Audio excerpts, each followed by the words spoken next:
Coming up, Central Florida biologists put a tiny creature to work combating a troublesome invasive vine. You release a few hundred, then you have thousands in a month and tens of thousands a month later from that. So the populations get really, really big.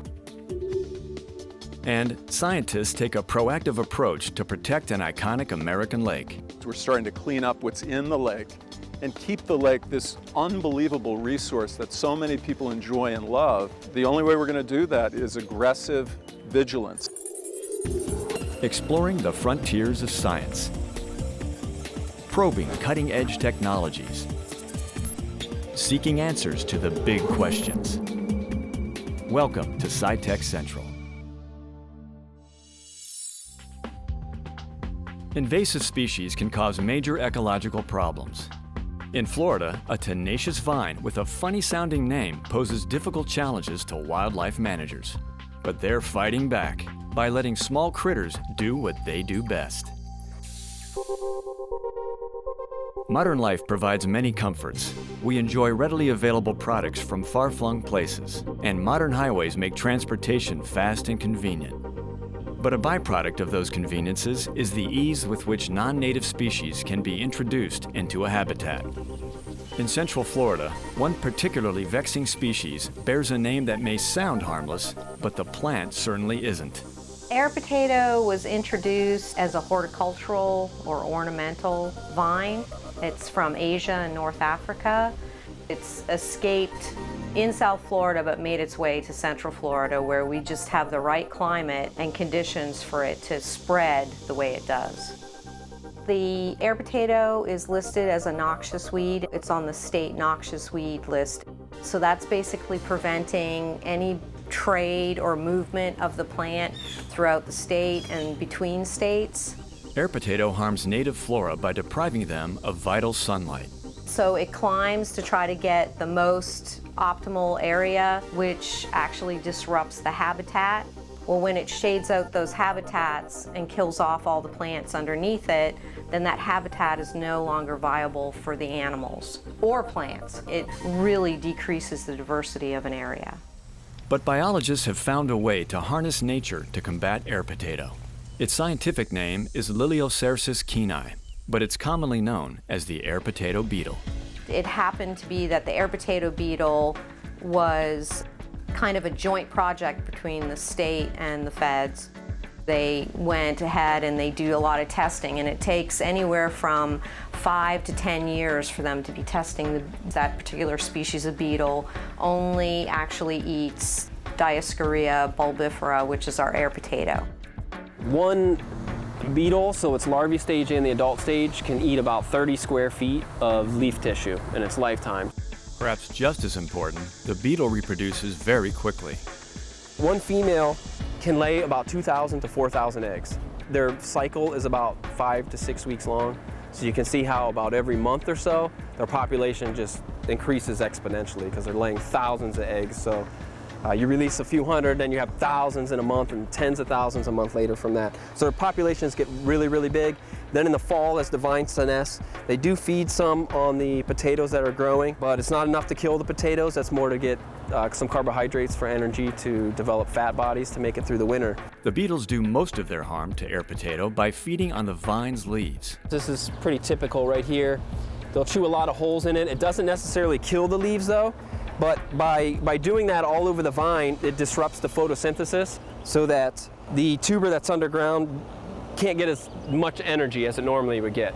And so that tuber then will shrink each year. So instead of having bulbils in the ground looking like this in the fall, the bulbils are hard to find and they're all very small, which is great. That means we're slowing the spread of it as well.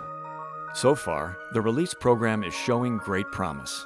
In 3 years, we released 300,000 beetles at close to 1,000 sites in almost 50 counties in Florida. So we put out a great deal of beetles. And what we wanted to do was, in those areas that are protected, build up large populations of the beetle and let them disperse on their own. In the areas we've released the beetles, the vines are only getting maybe 12 feet high versus 30 feet high. The beetle isn't a panacea, but it should make a significant difference. Now, this will probably never eradicate air potato. It's more of control. That's why we call it biological control. So it'll just keep the vines in check to a point where it's not a nuisance anymore and it's not really causing problems.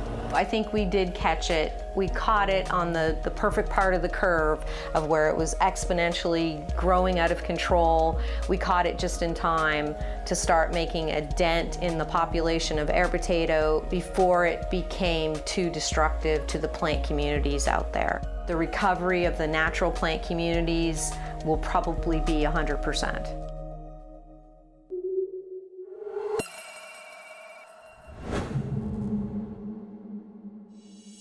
The term invasive species can mean different things in different contexts. Correspondent Steve Mort sat down with UCF biologist Dr. Linda Walters to explore this important ecological concept. Just first of all, tell us, what is an invasive species? There are a lot of species that get distributed around the globe that are just considered to be non-native. You go from being non-native to invasive once you've had an impact on the new environment that you've entered. You can destroy the habitat and remove some of the species that were there originally. You can have an economic impact on the humans in the area. They also have to be reproducing and become part of the new area. Why do we care about invasive species? Invasive species have a huge impact both on our ecology and on our economics. They've documented over 50,000 invasive species in the United States at this point, and the cost to just controlling, not even eradicating, just controlling these species has been estimated to be over $137 billion annually. So how do these species get here in the first place? They can be brought in through a number of different mechanisms. They can be brought in intentionally through agriculture or aquaculture. They can be brought in unintentionally through things like ballast water in ship hulls or on the outside of ships. They're called fouling organisms, and they just move with the ship from port to port. Can some of the problems that are caused by the population, can they be addressed by education? Some can, some can't. Some will be totally regulations. So in the ballast water field, there is a lot of money and a lot of research going into trying to figure out how to cleanse ballast tanks when they're out at sea. Other things like releasing your aquarium organisms into coastal waters. If people are educated proactively, maybe they won't do it. You need to get people at the right time, usually when they're buying the organisms, and then they'll take care of it from there. Invasive species can take hold in our forests, fields, and waterways. Reporter Matt Ryan went to upstate New York to examine a plan to stop the spread of non-native species in a place known as the Queen of American Lakes. The beauty of Lake George is inarguable, but what lies beneath is threatening the Queen of American Lakes: invasive species. Eric Sy, the executive director of the Fund for Lake George, compares this body of water to a fort under siege. Lake Champlain, north of here, has 50 invasives. The Hudson River, double that. Lake George has just 5, and they want to keep it that way. We're starting to clean up what's in the lake and keep the lake this unbelievable resource that so many people enjoy and love for its clear, clean water. The only way we're going to do that is aggressive vigilance. Here are the 5 currently living in the waters of Lake George. Eurasian milfoil, the tangling vines that look like they may have fallen off of Charlie Brown's Christmas tree. Curly leaf pondweed, the sci-fi sounding spiny water flea, a type of crustacean, zebra mussels, and the Asian clam, which we spotted right away just a few feet from shore. In order to help fight the existing battles and stop any new ones, the Fund for Lake George has teamed up with the Lake George Park Commission to make sure you don't add to the problem. Increasingly, to treat these species, we have been paying more and more money every year. The latest big expense is for Asian clams that got in only a few years ago. And I think we've certainly spent hundreds of thousands on the Asian clam alone. So that compelled a lot of people to say, listen, this is not a cost-efficient approach. Brought together a very interesting mix of public and private interests and said, we have to focus on prevention. Do you mind if I just take a quick walk? Sure. The Fund for Lake George provided a grant of $10,000 to the Park Commission to train 50 inspectors who will be greeting boaters at one of 6 different spots along the 32-mile body of water. Our inspectors take a look at the boat and the trailer and make sure it meets that standard of clean, drained, and dry.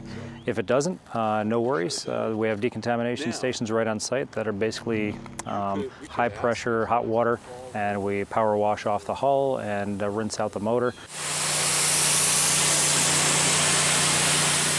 Inspectors will be looking for any signs of the invasives on the boat or tucked inside some of the nooks and crannies, like the bilge area, or on the trailers used to drop it into the water. If you're coming from one lake that has an infestation of, say, zebra mussels, and you go to another lake, that water that's sitting in your bilge or even in your motor, once you start up your motor, that gets flushed back out into the lake, and that can start a new infestation. Once they launch into Lake George, they come back out and we seal that boat, basically meaning that it's a zip tie between the boat and the hull. And if you don't go to another water body and you don't break that seal, you come back to Lake George the next time and you don't need a new inspection because you're not in threat of bringing an invasive species back to the lake. Dave Wick of the Lake George Park Commission says since the start of the program in mid-May, over 1,600 boats have been inspected. Just 5% were found to have invasives. Where's the most likely place where some of these invasives will latch onto the boat? Is it along the shore here or out here the narrows by the islands?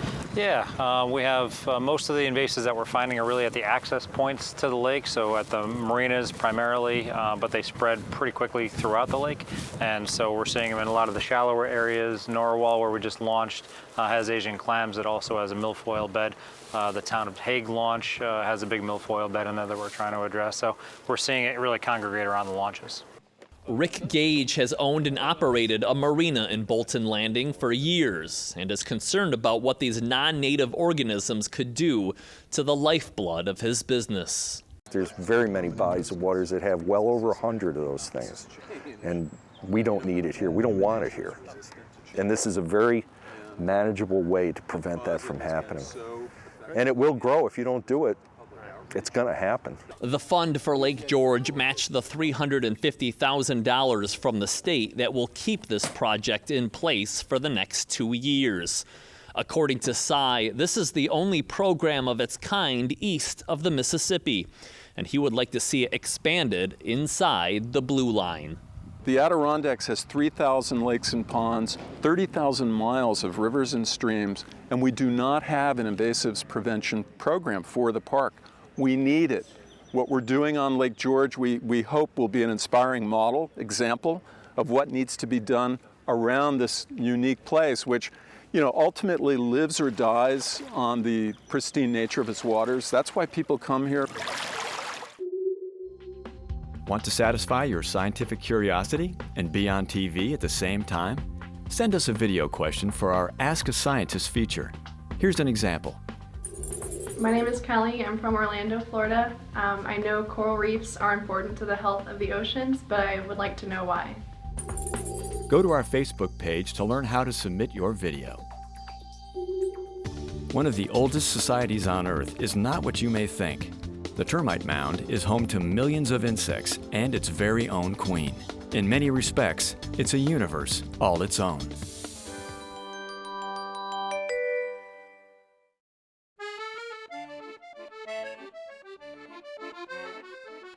Today's title is Termites and What's Inside the Termite Nest. Termites have a highly socialized structure compared to all the other organisms. It's the oldest society on Earth, over 150 million years old.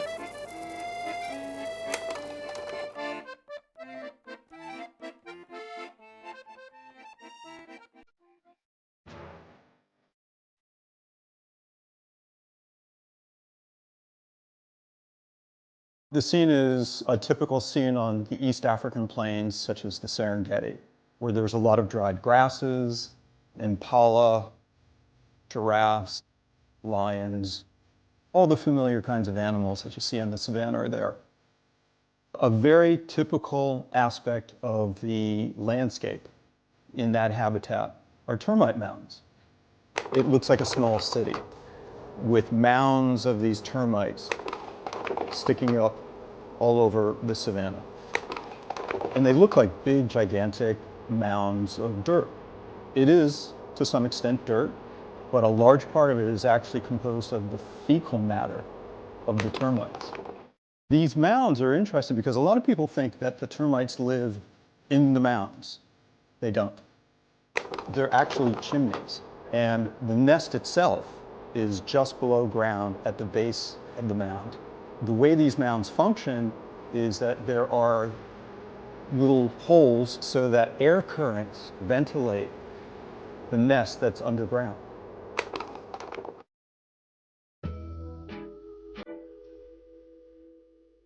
Their sociality is by far the most awesome thing about termites. There is a strict hierarchy in these colonies. There's a worker caste, there are soldier castes, and there are reproductives, and very strict division of labor. The thing that distinguishes termites from, say, ants and other kinds of social insects is that they have a very, very profound difference, a structural difference, an anatomical difference between the different castes. Inside of a termite mound, a queen can live what is thought to be 10, perhaps even 20 years, which is exceptional for an insect. And they're thought to be the most fecund insects in the world, producing tens of millions of eggs. This is one of the largest quaid ever reported. It is about 101 millimeters, close to about 10 centimeters long. The head is very tiny, as you can see. She's like an egg-laying machine. And of course you have males, they'll wing, and when they're ready to mate, they'll take off into a swarm, a mating flight, and mate with a female. When she's mated, she'll drop to the ground and start her own colony. The soldiers are so morphologically constructed, they can defend the colony. They have long biting mandibles, and the enemies are ants. They can chop off the ant's body or head. And some of them have developed snouts for the squirt gun apparatus, where they can squirt a sticky liquid and gum up the enemy. The workers are the ones that do all the household duties, grooming, collecting food, feeding the young ones, communicating, keeping the place clean. There are millions of termites in the mound, close to 2 million individuals.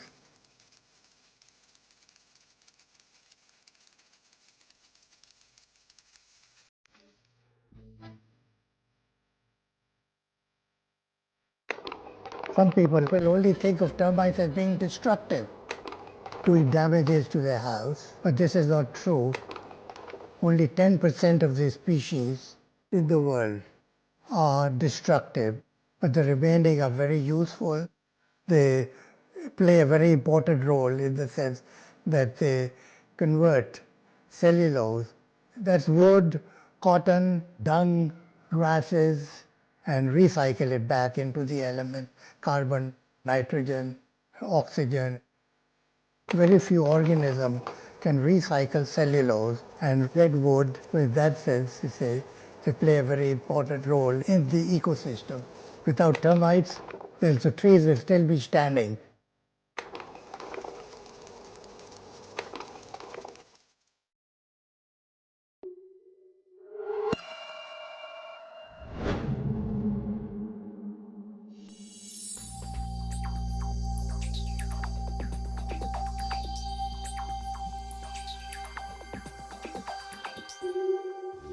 Biological threats to our water supply are a major concern across the country.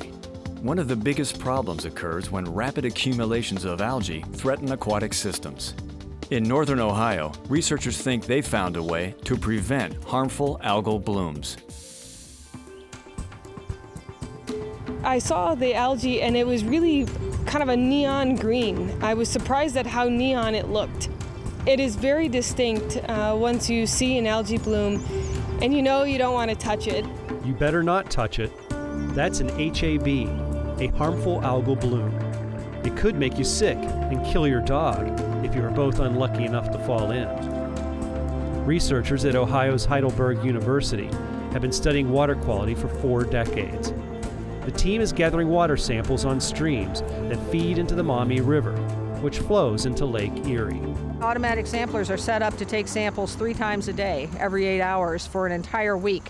And inside that station is a refrigerated sampler, and every Monday we come out here and exchange the bases. In the 1960s, pollution and algal blooms almost killed Lake Erie. After that, phosphates were banned in laundry detergent. Phosphorus was reduced, and things got better. But in recent years, algal blooms have been making a comeback, and Heidelberg researchers think they've found out why. It's called dissolved phosphorus. It's said dissolved phosphorus is like a power bar for the toxic algae. If you were to ask 5 years ago, dissolved phosphorus, everybody would scratch their head and go, what's that? And they now feel that that's really the component, one of the main components in contributing to the algal blooms. We like to think that we know everything that's going on out here, but sometimes it takes a little bit longer term of sampling and database and data analysis to really start to see trends. Though there are several sources of dissolved phosphorus in Lake Erie, scientists believe most of the problem comes from farm fertilizer. The other ones all contribute, but the one that contributes the most or puts in the largest portion of the load is agricultural runoff. And so we're trying to get farmers to not apply more than they need and modify the way that they apply the fertilizer. And we think that pretty much those 2 things together will solve the problem. This year, the Ohio Farm Bureau began promoting ways to better apply fertilizer using the right amount at the right time. This farm has been in the family since 1890. The Myers Farm is near Toledo, less than a mile from Lake Erie. My great-grandfather is the one that first started this. My son's the 5th generation. Bill Myers says he's been applying fertilizer the way the Farm Bureau recommends for years. It's just common sense, really. It bothers him that farmers are so often blamed for the algal blooms.